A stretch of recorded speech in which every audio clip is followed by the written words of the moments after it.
mention Peter Lawford. And Peter Lawford, we go back to the Rat Pack, and that's right. and Frank Sinatra, being a prime friend turned bitter enemy of Dorothy Kilgallen. Even sending a tombstone to her office, which we see in your other books. And you got a good memory. Sworn hater of Dorothy Kilgallen, and then all of a sudden Peter Lawford and Frank Sinatra are appearing again in this death, and imagine that. JFK and Bobby Kennedy, and the whole Rat Pack, sleazeballs helping sleazeballs, if you will. That's right. That's right. Unfortunately, that's true. And there's good points about each one of the Kennedys and all of that. But what I've done, I believe, in my books is to resolve now three true crime murder mysteries that were really not mysteries at all. And people ask me, Zach, all the time, what's the relevance of all this? Come on, Mark, it happened 60 years ago or whatever. What's the relevance? Well, it's all about history, and there's so many distortions of history about what happened to these three individuals, especially these two remarkable women, that we need to learn from history, and we need to get it right, and all of that. And so that's what I've tried to do. But yes, that group of men, the Rat Pack, they really destroyed a lot of people's lives with how they conducted their own lives. And unfortunately, two of them were Dorothy and Marilyn. And there are two photos published side by side. You know which two I'm talking about. I don't want to give that away either, because I'd like people to read the book. But there are two photos published side by side concerning the death of Marilyn Monroe that I think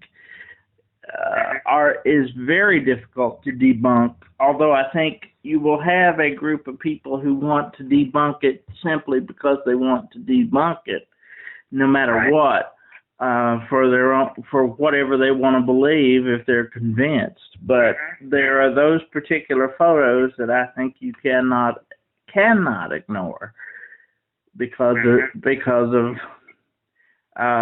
well, I try to leave my opinion out of my books. I try to use credible accounts of what happened, especially close to when they did happen, and that means going back to people who were alive in the 60s or have credible accounts from that, and also then documents, whether they're CIA documents or their police records or their photographs.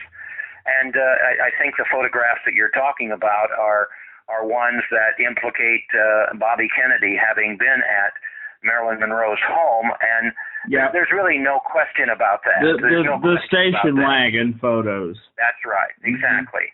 And that's I don't believe in coincidences, especially when there's proof of those kinds of things happening. But Bobby Kennedy had to have been. You have to think about Bobby Kennedy's mindset as he travels from San Francisco back to L.A. On the day Marilyn died. Some people have said to me, well, if he was involved in Marilyn's death, why in the world would he be in L.A. So that people would know he was there on the day she died? Well, he had to be unbelievably desperate. First of all, there had been rumors about him having an affair with Marilyn, but no real proof. I don't think his wife, Ethel, really knew the extent of the relationship and all of that. And so he was desperate, because if she goes to the media, holds a press conference about their love affair and his having leaked matters of national security to her about JFK planning the assassination of Fidel Castro, his career is over. His marriage is over. He's done. And so he had really no choice but for he and Peter Lawford to go to her home and beg her not to go to the media. And when she refused and told them, I've had it with you guys, that marked her death later that evening. Well, he had to make sure, once she was determined that she was not going to once she wasn't going to let up on letting the cat out of the bag. Also, Dorothy would rather die before she would give up that file that had her transcripts of the interview with Ruby. With their determination, he had to make sure that the deed was done. Well, these were two very, very strong women. Mm-hmm. They really were, but especially Dorothy. And like you said, for instance, let's look at the fact that one of the other things that Dorothy did is that she got a copy of the Warren Commission report before it was supposed to be published. Yeah. And when J. Edgar Hoover sent some of his agents over to her home, over to her townhouse there, they grilled her about, okay, where'd you get this? Where'd you get these documents and all that kind of thing? And Dorothy, that's when she made the statement, I'd rather die than give you my sources. And so she was a very, very strong woman, and that's where the credibility is with what she found out about the JFK assassination, but also what she wrote about, Marilyn Monroe's death and her suspicions that Marilyn did not commit suicide, but that she was murdered. Right. And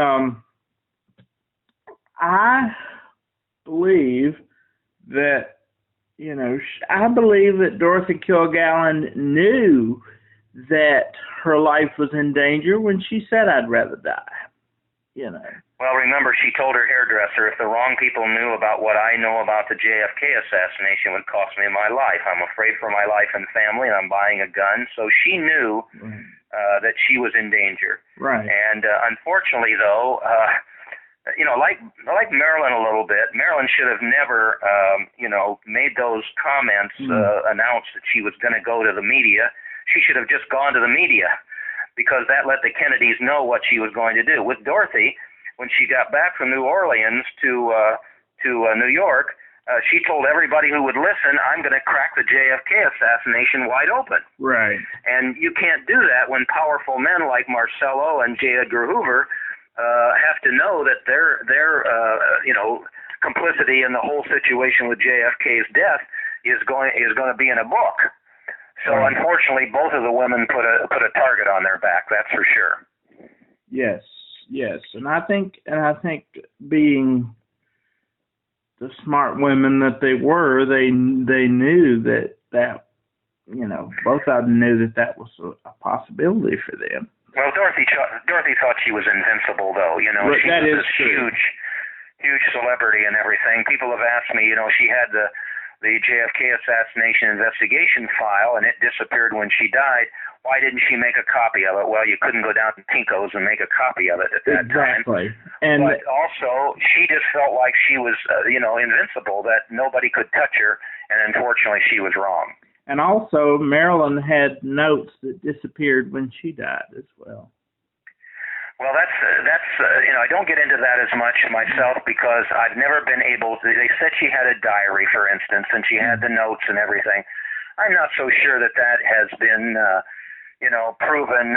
There's an awful lot of speculation about it, but they've never appeared, and I just am of the belief that that's not something that you can bet on that happened. She certainly could have, because we know she was writing a lot of notes and things in hotel rooms and different places like that. I like to be able to find, like I know you would, confirmation for things. Well, that CIA document, for instance, talks about the wiretapping of those conversations, Marilyn and RFK and Dorothy and her friend Rothberg in New York. Well, I kept trying to find something that would especially confirm the wiretapping of Marilyn and RFK's conversation, and lo and behold, I found, you may recognize this name, Veronica Hamill, who was a star on Hill Street Blues on television. And I found an account where she and her husband bought Marilyn Monroe's home in 1982. In 1972. And anyway, when they did, the account said that they hired a construction company to revamp the house, to restore the house, and do some things they wanted to do. And they found wiretapping wiretapping devices in nearly every room of Marilyn Monroe's home. Wow. And so I like that because that confirms then what I had, what I had found in the CIA document.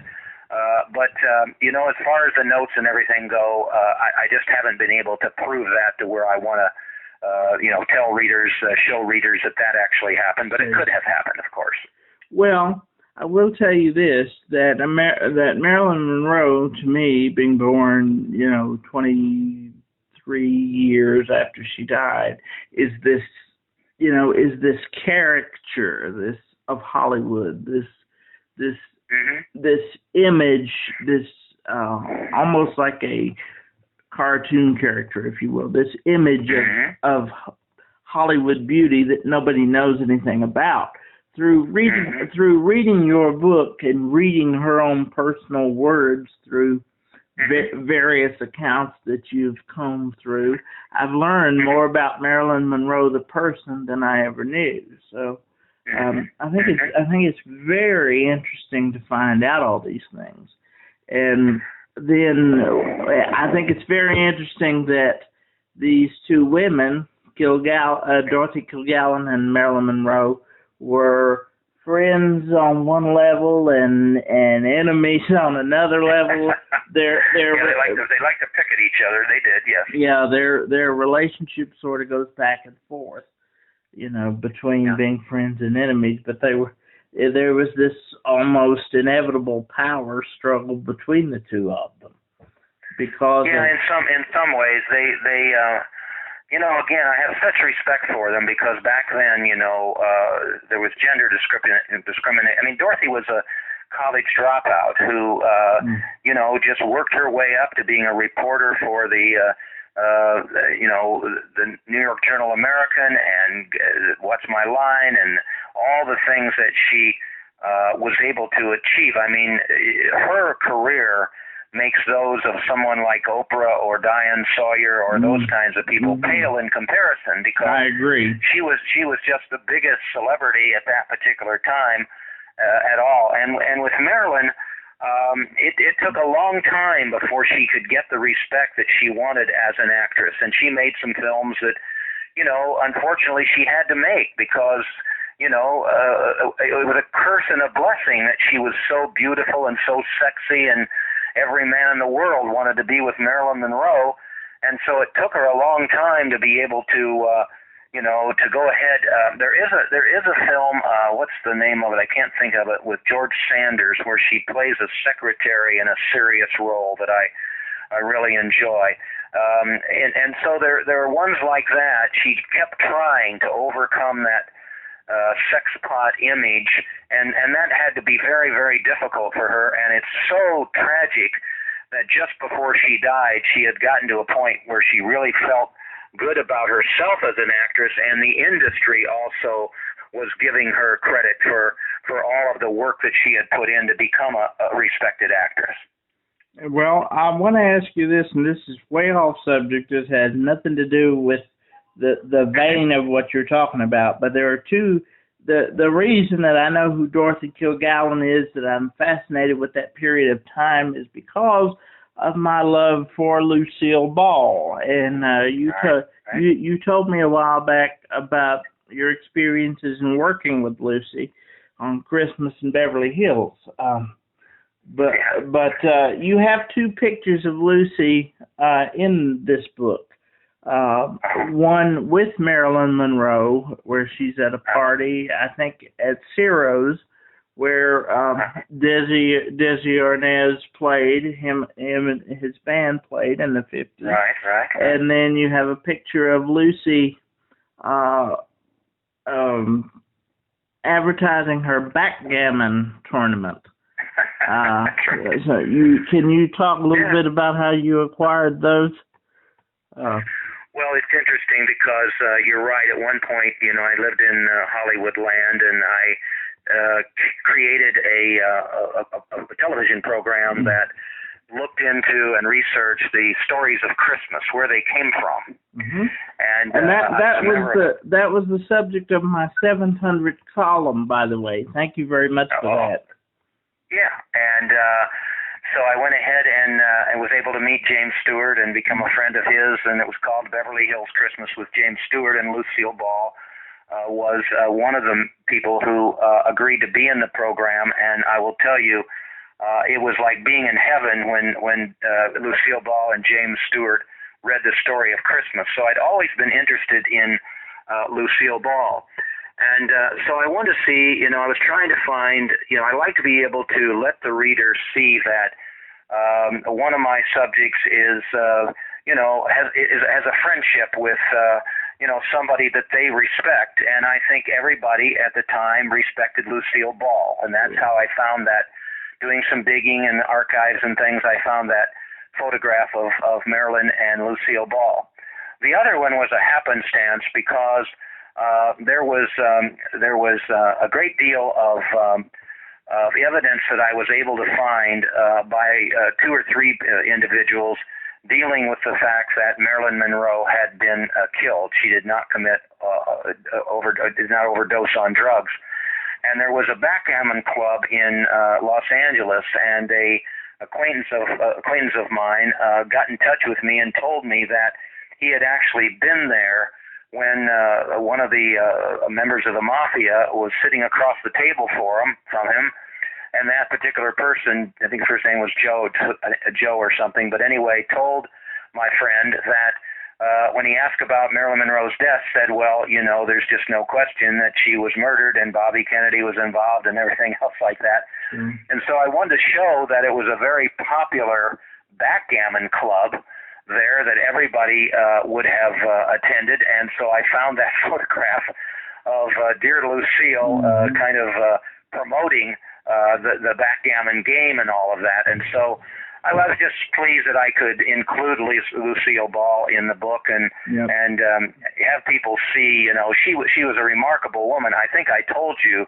that right before we filmed Beverly Hills Christmas with James Stewart, Lucille Ball called me as executive producer, and she said, Mark, I'm so happy to be in the show, but would you promise me something? And I can't remember what her age would have been, but she was probably nearing 80, if not there. And she said, would you make sure to watch that they don't do too many close-ups?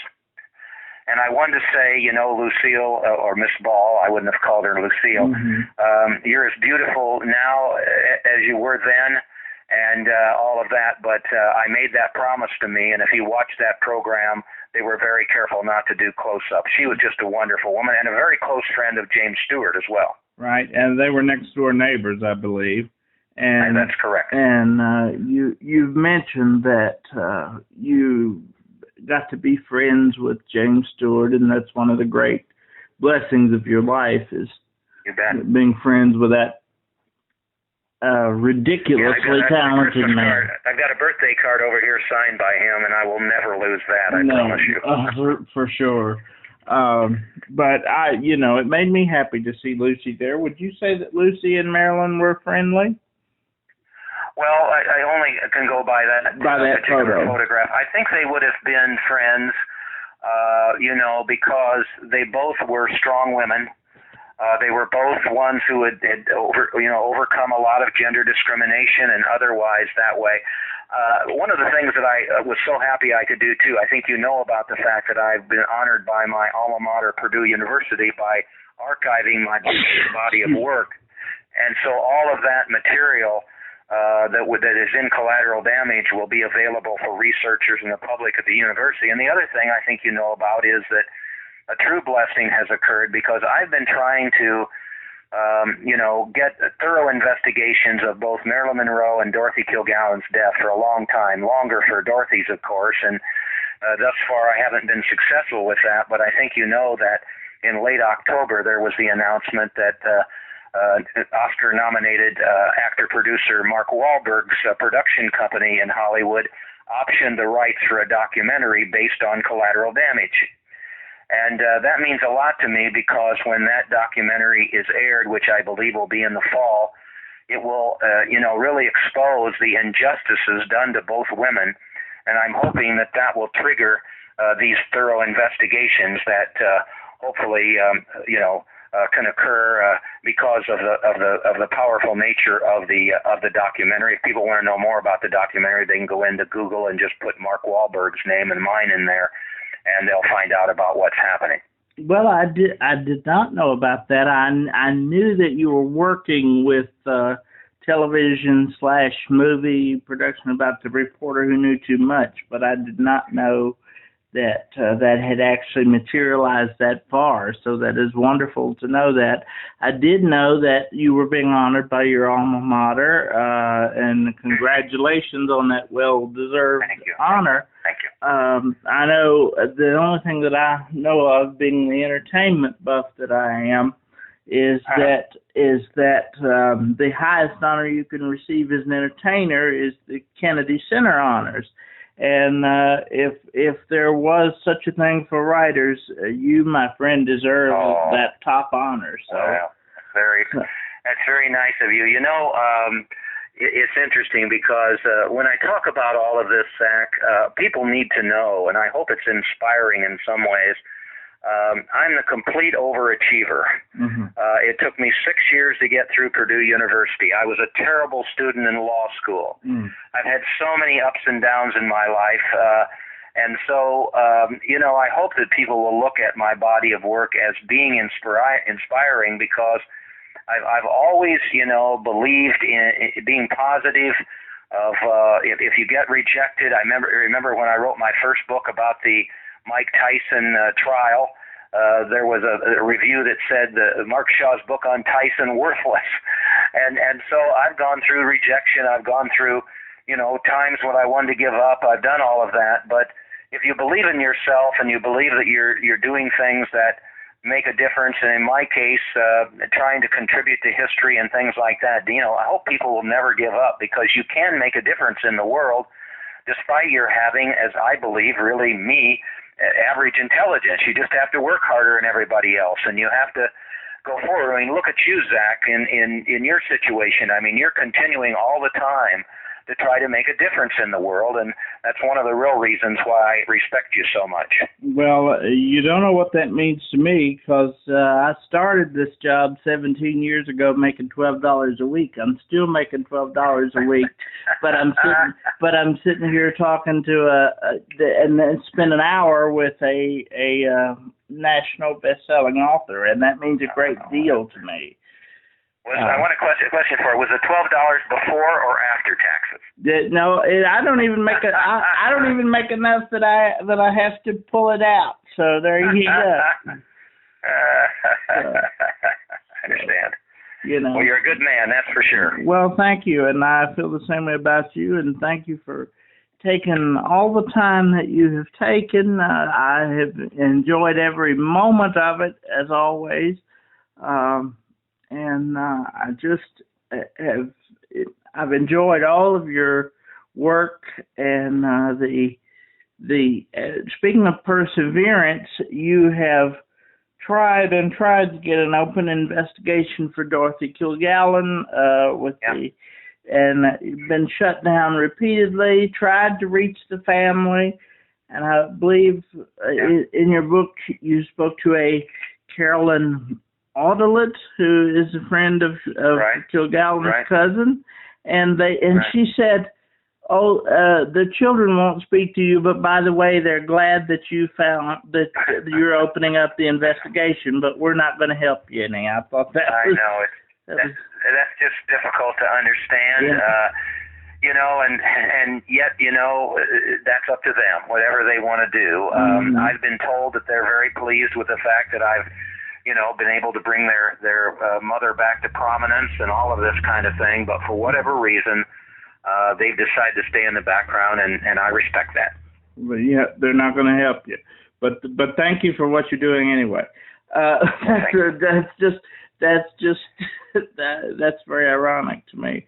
But I admire so the fact that you, even though was it the district attorney's office in New York that turned you down? And I mean, you've opened that up so many times and been disappointed, but you don't give up on that. You're still going. Well, no, and I'm not going to now, because I'm not going to give up, because now there's a new New York City District Attorney, and there's a new New York Police Commissioner. And so once they spend some time in office and all that, I'll be right back at their doorstep, especially when the documentary is released. Great. So what's coming up for you in terms of your books? Is there going to be another Dorothy installment, or what do you have in mind? Well, I'm not sure what I'm going to do that way. I have discovered that in 1936, Dorothy was a contestant, a competitor in what they called at the time, I think it's mentioned in the book, the race around the world. Mm-hmm. She was 23 years old, and she went up against two men from different newspapers in New York. And the competition was about traveling around the world using only commercial transportation at the time, which would have meant buses and trains. And she went to Germany in the Hindenburg and airplanes when they were, seaplanes, most of them, and top speed was 200 miles an hour. Anyway, she went all the way around the world, and I found that she had written about it. And so what I'm doing is I'm taking what she wrote and going through it, keeping her voice and everything, and then trying to put in context what she discovered, because she set several records while she did this. She was the first woman to fly across the Pacific from to San Francisco from the Far East. She was able to set speed records and things like that. And so I feel like I want to work on that book and release it at some point as a dedication to Dorothy. So that's kind of my next project right now. That would be fantastic. And on that note, I would love to see Murder One back in print, because that's something I'd love to read. Yeah, I don't know if that'll ever happen, but you never know. I don't think so. I don't think so. But maybe you'll bring it into enough prominence that they'll decide to bring it back out, because that's something I surely would like to read. Good point. Good point. Yep. All right. Well, thank you. Okay, Zach. Well, thank you again. Thank you so much for your time. I have really enjoyed every minute of it. Blessings to you. I hope we will keep in touch. And thank you for everything, truly, Mark. Well, you're welcome, and we will keep in touch, that's for sure. Give your best to your wife for me, please. Yes, sir, I certainly will. Okay. Thank you so much. Okay. You're welcome. Bye-bye. Bye-bye.